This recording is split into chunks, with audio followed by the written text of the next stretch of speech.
Halo, selamat datang di channel review komik dari toko buku Bina Usaha. Hari ini kita mungkin tidak review ya. Kita akan bahas sedikit tentang industri komik di Indonesia. Jadi ini sekedar sharing ya, mungkin ada yang sudah tahu, mungkin ada yang penasaran ingin tahu. Nah, lewat kesempatan ini aku akan membahas sedikit berdasarkan pengetahuan yang saya tahu. Jadi mungkin ada bagian yang salah ataupun kurang tepat, mungkin teman-teman bisa bantu koreksi di kolom komentar ya. Oke, kita mulai aja ya, karena saya nggak bisa ilustrasi macam-macam, saya pakai manual. Oke, nah di Indonesia itu ada yang namanya penerbit. Kelihatan nggak sih? Nah, penerbit itu yang mau request komik-komik dari penerbit Jepang. Jadi kita nggak akan bahas bagian penerbit Jepang dulu, kita akan bahas ini dulu. Jadi mereka request mungkin dari Shonen Jump, Hakusensha, Kodansha, atau yang mana lagi ya, saya kurang tahu ya detailnya penerbit di sana. Jadi mereka request, habis itu dari penerbit turun ke percetakan. Nah, dari percetakan setelah selesai turun ke bagian distribusi. Nah, dari distribusi itulah nyampe ke misalnya toko buku seperti Gramedia, ya. Toko buku, kalau toko buku saya tuh disebut toko buku tradisional. Jadi macam-macam lah ya. Nah, jadi prosesnya ini tidak gampang dan juga bisa dikatakan step by step. Jadi nggak bisa instan. Ya, contohnya penerbit request buku belum tentu langsung dikasih. Jadi syarat-syaratnya mungkin pertama sensor, ya kan. Kedua covernya mau di ACC lagi. Ketiga itu pembacaan. Jadi ada Japanese binding, ada Western binding. Ya. Jadi bacanya jadi kiri ke kanan atau kanan ke kiri gitu-gitu. Jadi detailnya banyak.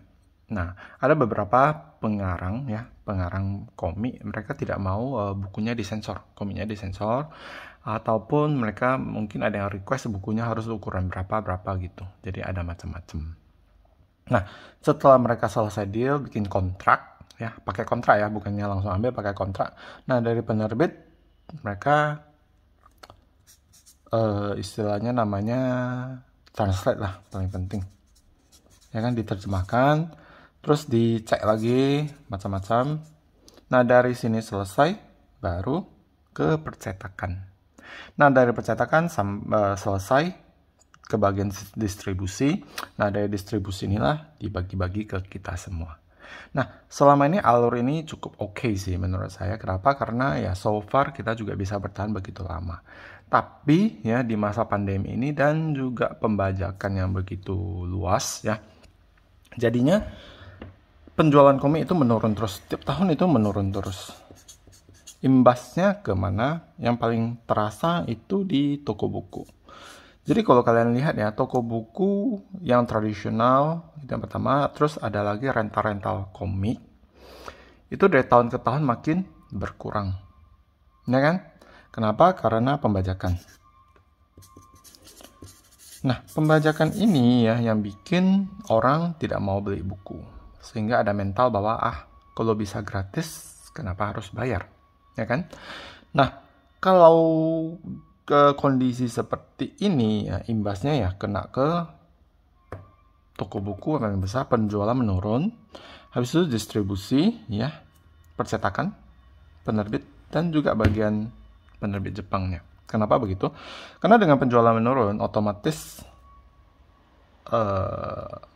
pemasukan menurun, PHK di mana-mana, ya kan? PHK terus gulung tikar. Maaf ya, tulisan aku jelek. Nah, sehingga banyak toko buku tradisional banyak yang tutup, rental banyak yang tutup. Kenapa? Karena orang-orang nggak mau lagi membayar untuk membaca komik. Nah, lanjut lagi ke sini ya, bagian distribusi percetakan kena imbasnya juga. Yang dicetak misalnya dulu ya, contohnya bisa cetak 2000, sekarang menjadi 100. Otomatis yang mau dicetak makin lama makin berkurang. Nah, SDM-nya kelebihan dong, PHK juga. sampai ke penerbit, buku yang dicetak makin lama makin sedikit. Kalau kalian lihat ya, dulu ya seminggu itu bisa terbit 25 judul, 20 sampai 25 judul. Sekarang ya paling max saya lihat itu 8 sampai 10 per minggu. Jadi menurun terus. Ya otomatis ya penerbit juga mengalami hal yang sama. Oke. Nah, jadi banyak orang mengatakan nggak apa-apa lah, itu kan nggak ada hubungan dengan saya gitu kan. Saya cuma baca doang gitu ya. Ilegal, nggak apa-apa gitu. Tapi sebenarnya efeknya ya ke ini semua. Jadi kita jangan bilang nggak ngaruh, karena kita mungkin ya tidak ada saudara, teman ataupun kerja ya, kita sendiri tidak kerja di bagian ini. Tapi kalau kita kerja di bagian ini yang ada hubungan dengan ini semua, pasti terasa. Nah, contohnya saya buka toko buku, ya terasa juga penjualan menurun terus, ya kan? Yang bagian penerbit ya terasa juga, ya kan? Mereka yang di istilahnya mau dicetak itu ya mungkin dulu lebih luas. Sekarang mereka cetak hanya terbatas pada buku-buku bestseller. Ya, percetakan juga sama, bagian distribusi juga sama. Jadi ini di Indonesia sendiri. Nah, kalau di Jepang yang saya baca ya, karena saya nggak di Jepang, yang saya baca ya adalah kalau di Jepang ya itu ada namanya sensei lah kita bilang ya, pengarangnya. Biasanya pengarangnya itu ada namanya asisten. Nah, asisten terus setelah mereka buat satu karya, mereka lempar ke editor. Kalau kalian ada baca komik Bakuman, nah itu mungkin di sana lebih jelas. Nah, dari editor baru lanjut ke penerbit. Nah, ini penerbit yang berhubungan langsung dengan penerbit di Indonesia. Terus dari penerbit mereka juga sama, itu lanjut ke percetakan, distribusi, toko buku, sama lah ya. Nah, yang saya baca ya artikel ya, di mana para asisten ini ya sebenarnya mereka juga mau menjadi pengarang, membuat komik-komik ya, karyanya diterbitkan. Tapi tidak segampang itu sekarang. Karena apa? Waktu mereka terbitkan komik, langsung dibajak. Kena bajak. Nah, setelah dibajak, otomatis orang-orang tidak mau lagi membeli komiknya. Sehingga mereka sulit untuk survive maupun bikin komik sendiri. Alhasil banyak sekali mereka ya bertahan dengan menjadi asisten dari pengarang-pengarang yang terkenal. Nah, pengarang terkenal dulu ya, waktu pembajakan tidak segarang sekarang ya, separah sekarang ya. Kita bisa lihat seperti Tsukasa Hozo ya, Sensei Tsukasa Hozo, dia yang membuat komik City Hunter. Nah, asistennya waktu itu adalah siapa namanya? Takehiko Inoue Sensei. Jadi beliau yang membuat Vagabond. Jadi sebenarnya waktu itu beliau belajar di tempat Sensei Tsukasa Hozo. Nah, dari sana setelah dia bisa, dia buat sendiri. Nah, waktu itu iklimnya masih bagus, jadi pembajakan belum separah ini. Orang lihat karyanya, beli, dan ya bisa maju.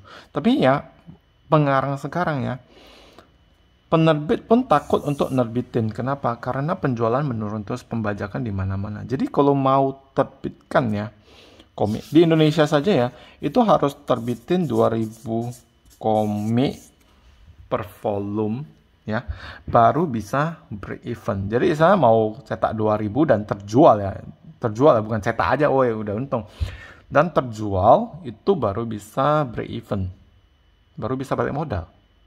Harus cetak lebih banyak baru bisa untung. Nah, yang lucunya ya, dengan penduduk Indonesia yang 290 juta ya, 2000 kadang sisa.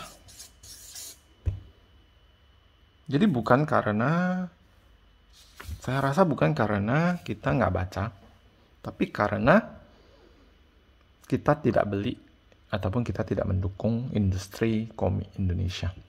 Jadi banyak orang bilang, ngapain beli sih? Kan gratis. Ya. Kalau kita gini terus, makin lama industri ini akan makin turun. Kenapa? Karena tidak ada bayaran ya yang setimpal dengan effort yang dikeluarkan. Kita jangan lihat ya satu komik itu tipis ya, kita baca mungkin 10-15 menit selesai ya. Tapi untuk buat itu ya bisa habisin waktu berminggu-minggu, bahkan ada yang berbulan-bulan. Ya, tidak segampang kita mau bikin itu satu-satu digambar, terus pikirin ceritanya, terus ilustrasinya, terus mau proses ini itu. Jadi effort yang dikeluarkan oleh para pengarang itu tidak sebanding dengan hasil, karena belum tentu penerbit mau terima. Sekedar gambaran ya dulu ya, untuk satu komik ya, komik lokal ya, saya pernah dengar ya, itu hanya dibayar 1,5 juta dulu. Sekarang aku nggak tahu, itu dibayar 1,5 juta untuk satu komik. Bayangkan 1,5 juta ya untuk gambar satu buah komik, itu nggak gampang. Itu butuh waktu per bulan ya untuk menggambar. Jadi mereka sebenarnya ya istilahnya, yang saya kenal ya beberapa pengarang, mereka cuma ingin karyanya diterbitkan, mereka nggak ngejar profit.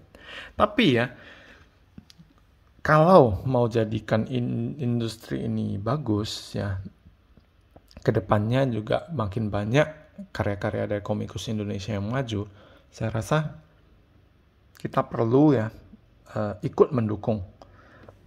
Jadi di sini ya kita bukannya jangan bilang nggak mau lah komik mahal gitu. Komik paling murah itu ada yang 25.000. Nah kalau kita beli komik second ataupun yang ex-colpri ya, bekas koleksi pribadi, itu malah di bawah harga. Saya rasa 20.000, anggaplah 20.000 per buku, itu wajar sih. Sangat wajar sekali dibandingkan dengan Tanko ataupun komik luar, itu harganya bisa sampai 100 ribuan. Nah masih sangat wajar, 20.000 masa nggak sanggup. Nah itu alternatif pertama. Kalau kita nggak sanggup beli baru, kita beli yang second. Ya. Daripada kita bajakan ya, kita beli yang colpri ya, kita anggap. Ya kan? Nah yang kedua adalah kita bisa subscribe untuk baca online secara legal. Nah untuk baca online secara legal banyak ya. Saya pribadi tidak baca online karena saya nggak tahan ya, mata saya nggak gitu bagus ya. Saya kalau baca mata saya sakit, jadi saya paling bacanya fisik. Nah kalau kita nggak bisa baca fisik, mungkin terkendala biaya, kita bisa subscribe ya. Itu ada beberapa aplikasi yang kemarin dikasih tahu, itu INKR, terus ada Comixology ya, saya lupa, terus ada Shonen Jump. Seingat saya ya, ini aku nggak tahu berapa, Shonen Jump itu sebulan sekitar 30 ribuan. Sebulan 30 ribuan, sehari paling 1000-an. 1000-an masa nggak sanggup. Parkir kereta di sini motor namanya kereta. Parkir kereta aja 2000 di Medan. Ya kan, masa nggak sanggup? Saya rasa kita sanggup. Nah, yang ketiga adalah, nah ini mungkin agak beda ya, itu adalah pinjem. Nah dulu ya teman-teman langganan saya itu mereka ada istilahnya ada kumpul gitulah ya. Jadi ada beberapa teman, nanti si A beli komik misalnya, si A beli komik Giant Killing, nanti si B mungkin belinya komik Full Metal, nanti si C beli komik apa, jadi mereka tukar-tukaran. Mungkin ini bisa jadi alternatif untuk kalian ya yang ada teman-teman yang sama-sama koleksi komik. Nah ini mungkin beberapa jenis saran lah ya, mungkin kalian bisa tambahin sendiri. Tapi yang paling penting dari video hari ini adalah bagaimana kita mendukung industri komik terutama di Indonesia. Nah kalau kita istilahnya apatis, kita nggak mau tahu, kita maunya bajakan terus, ya silahkan. Tapi industri komik ini makin lama akan makin sedikit. Setahu saya di industri komik ini bukan hal yang gampang ya, karena sangat berat ya perjuangannya. Bahkan di Singapura sendiri ya, setahu saya itu mereka nggak ada percetakan khusus. Mereka harus cetak di Malaysia atau di mana baru masuk ke sana. Nah, jadi sebenarnya ya kita semua terlibat di sini, apalagi kita penikmat komik, ya kan?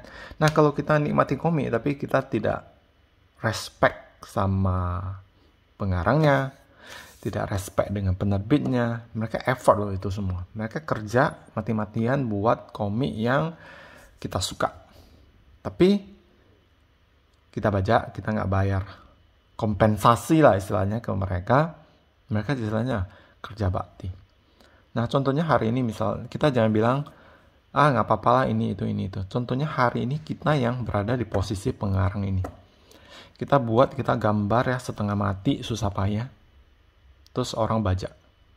Terus orang istilahnya distribusikan secara bebas. Kalian mau nggak?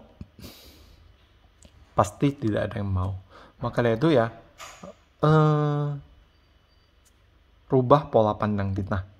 Jangan menganggap, karena banyak yang bajakan, karena banyak yang membajak, ya udah saya ikut aja gitu. Nah, seharusnya kita bisa jadi istilahnya kita set satu contoh lah untuk diri kita juga, ya kan? Kita nggak mau kalau kita gituin, tentu saja kita juga jangan bertindak seperti ini kepada orang lain. Nah, kita jangan bilang saya fansnya pengarang One Piece misalnya. Saya fansnya pengarang Naruto. Tapi kita nggak pernah mendukung mereka. Kita malah membajak komik mereka. Nah, apakah kita masih pantas disebut sebagai fansnya? Balik lagi ke masing-masing. Oke, jadi hari ini mungkin ya saya sharing video ini sampai di sini. Saya rasa banyak sekali kekurangan dan juga penjelasan yang kurang detail. Mungkin ada teman-teman yang lebih mengerti ataupun yang terlibat di industri ini bisa bantu. Mungkin bisa bantu komen di bawah. Oke, bersama-sama kita sebenarnya belajar lebih maju lagi untuk mendukung industri komik terutama di Indonesia. Oke, nah hari ini saya buat video ini sampai di sini. Semoga bermanfaat. Terima kasih.